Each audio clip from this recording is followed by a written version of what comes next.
श्रीमद् भागवत महापुराण अष्टम स्कंध 22वां अध्याय।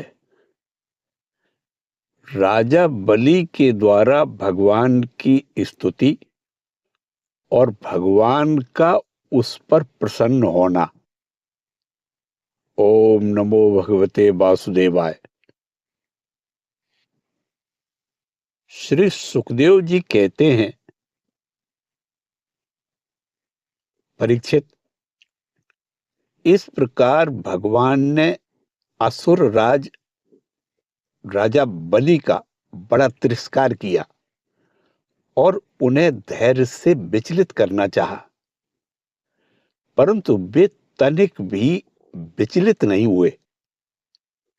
बड़े धैर्य से बोले, देवताओं के आराध्य देव, आपकी कीर्ति बड़ी पवित्र है। क्या आप मेरी बात को असत्य समझते हैं? ऐसा नहीं है, मैं उसे सत्य कर दिखाता हूं। आप धोखे में नहीं पड़ेंगे। आप कृपा करके अपना तीसरा पग मेरे सिर पर रख दीजिए। मुझे नरक में जाने का अथवा राज्य से च्युत होने का भय नहीं है। मैं पास में बंधने अथवा अपार दुख में पड़ने से भी नहीं डरता। मेरे पास फूटी कौड़ी भी न रहे अथवा आप मुझे घोर दंड दें, यह भी मेरे भय का कारण नहीं है। मैं डरता हूं तो केवल अपनी अपकीर्ति से। अपने पूजनीय गुरुजनों के द्वारा दिया हुआ दंड तो जीव मात्र के लिए अत्यंत वांछनीय है, क्योंकि वैसा दंड माता, पिता, भाई और सुहृदय भी मोहबस नहीं दे पाते। आप छिपे रूप से अवश्य ही हम असुरों को श्रेष्ठ शिक्षा दिया करते हैं, अतः आप हमारे परम गुरु हैं। जब हम लोग धन, कुलीनता, बल आदि के मद से अंधे हो जाते हैं, तब आप उन वस्तुओं को हमसे छीनकर हमें नेत्र दान करते हैं। आपसे हम लोगों का जो उपकार होता है उसे मैं क्या बताऊं। अनन्य भाव से योग करने वाले योगीगण जो सिद्धि प्राप्त करते हैं, वही सिद्धि बहुत से असुरों को आपके साथ दृढ़ बैर भाव करने से ही प्राप्त हो गई है।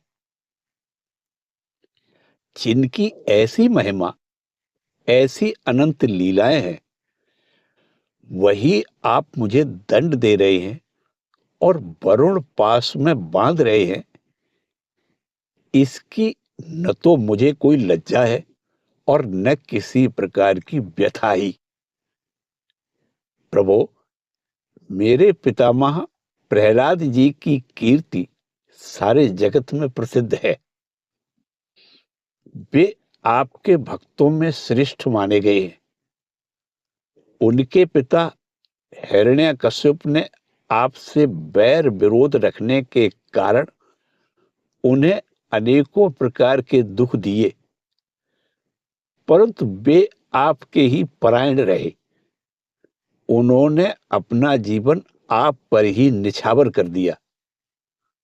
उन्होंने यह निश्चय कर लिया कि शरीर को लेकर क्या करना है। जब यह एक न एक दिन साथ छोड़ ही देता है, जो धन संपत्ति लेने के लिए स्वजन बने हुए हैं, उन डाकुओं से अपना स्वार्थ ही क्या है। पत्नी से भी क्या लाभ है, जब वह जन्म मृत्यु रूप संसार के चक्र में डालने वाली ही है। जब मर ही जाना है, तब घर से मोह करने में भी क्या स्वार्थ है। इन सब वस्तुओं में उलझ जाना तो केवल अपनी आयु को खो देना है। ऐसा निश्चय करके मेरे पितामह प्रहलाद जी ने, यह जानते हुए भी कि आप लौकिक दृष्टि से उनके भाई बंधुओं के नाश करने वाले शत्रु हैं, फिर आपके ही भय रहित एवं अविनाशी चरण कमलों की शरण ग्रहण की थी। क्यों न हो, वे संसार से परम विरक्त, अगाध बोध संपन्न, उदार हृदय एवं संत शिरोमणि जो हैं, आप उस दृष्टि से मेरे भी शत्रु हैं।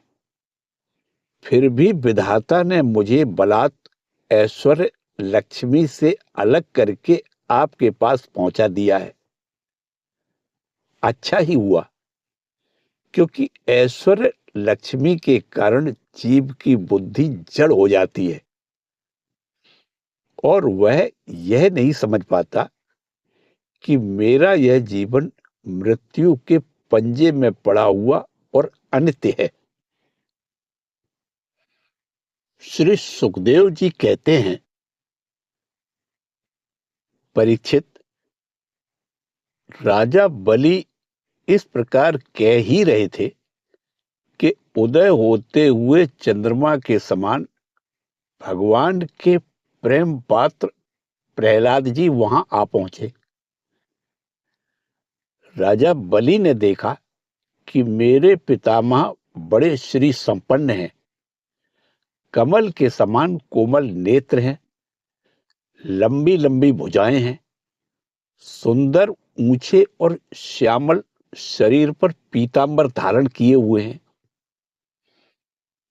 राजा बलि इस समय वरुण पास में बंधे हुए थे, इसलिए प्रहलाद जी के आने पर जैसे पहले वे उनकी पूजा किया करते थे, उस प्रकार नहीं कर सके।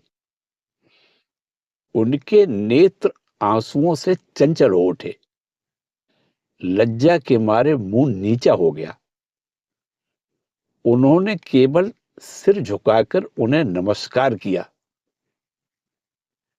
प्रहलाद जी ने देखा कि भक्त वत्सल भगवान वहीं विराजमान है और सुनंद, नंद आदि पार्षद उनकी सेवा कर रहे हैं।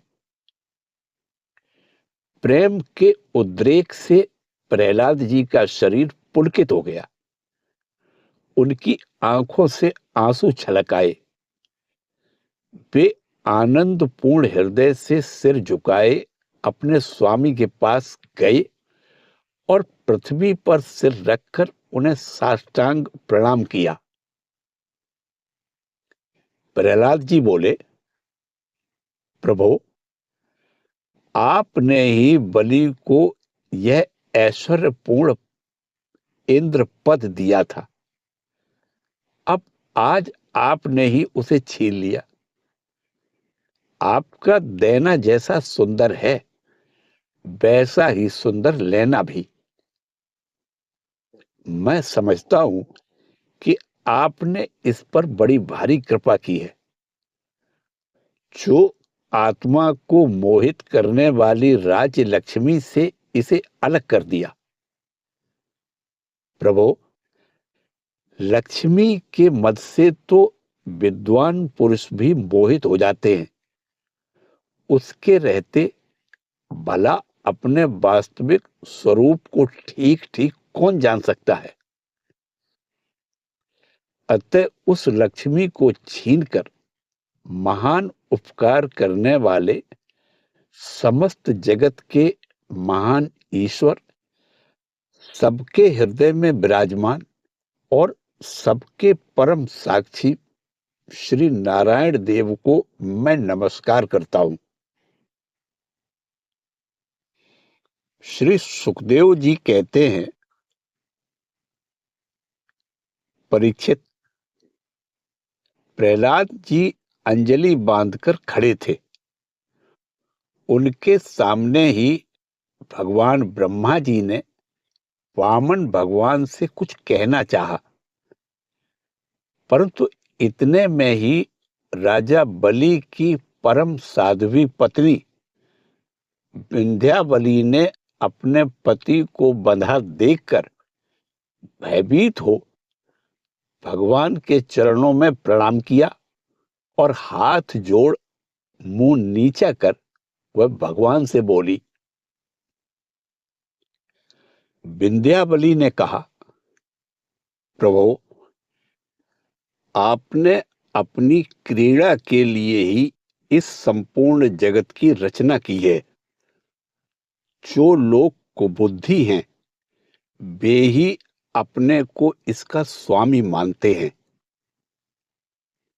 जब आप ही इसके कर्ता, भर्ता और संघर्ता हैं, तब आपकी माया से मोहित होकर अपने को झूठ मूठ कर्ता मानने वाले निर्लज्ज आपको समर्पण क्या करेंगे? श्री ब्रह्मा जी ने कहा, समस्त प्राणियों के जीवनदाता, उनके स्वामी और जगत स्वरूप देवाधिदेव प्रभु, अब आप इसे छोड़ दीजिए। आपने इसका सर्वस्व ले लिया है, अतः अब यह दंड का पात्र नहीं है। इसने अपनी सारी भूमि और पुण्य कर्मों से उपार्जित स्वर्ग आदि लोक, अपना सर्वस्व तथा आत्मा तक आपको समर्पित कर दिया है। एवं ऐसा करते समय इसकी बुद्धि स्थिर रही है, यह धैर्य से च्युत नहीं हुआ है। प्रभु, जो मनुष्य सच्चे हृदय से कृपणता छोड़कर आपके चरणों में जल का अर्घ्य देता है और केवल दूर्वा दल से भी आपकी सच्ची पूजा करता है, उसे भी उत्तम गति प्राप्त होती है। फिर बलि ने तो बड़ी प्रसन्नता से, धैर्य और स्थिरता पूर्वक आपको त्रिलोकी का दान कर दिया है। तब यह दुख का भागी कैसे हो सकता है?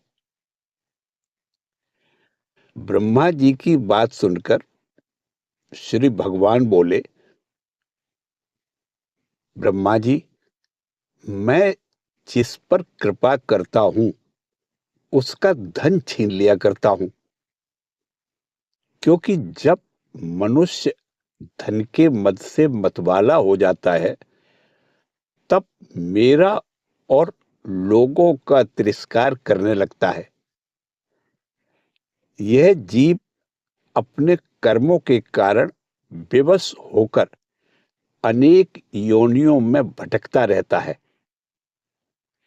जब कभी मेरी बड़ी कृपा से मनुष्य का शरीर प्राप्त करता है, मनुष्य योनि में जन्म लेकर यदि कुलीनता, कर्म, अवस्था, रूप, विद्या, ऐश्वर्य और धन आदि के कारण घमंड न हो जाए, तो समझना चाहिए कि मेरी बड़ी ही कृपा है। कुलीनता आदि बहुत से ऐसे कारण हैं जो अभिमान और जड़ता आदि उत्पन्न करके मनुष्य को कल्याण के समस्त साधनों से वंचित कर देते हैं। परंतु जो मेरे शरणागत होते हैं वे इनसे मोहित नहीं होते।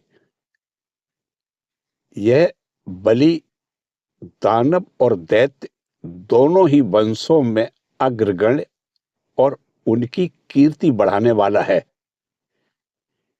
इसने उस माया पर विजय प्राप्त कर ली है जिसे जीतना अत्यंत कठिन है। तुम देख ही रहे हो, इतना दुख भोगने पर भी यह मोहित नहीं हुआ।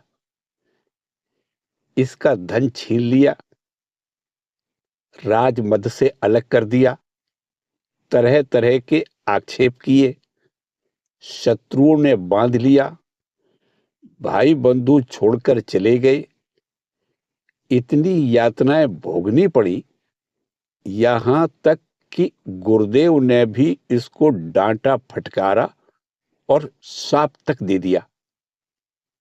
परंतु इस दृढ़ वृत्ति ने अपनी प्रतिज्ञा नहीं छोड़ी।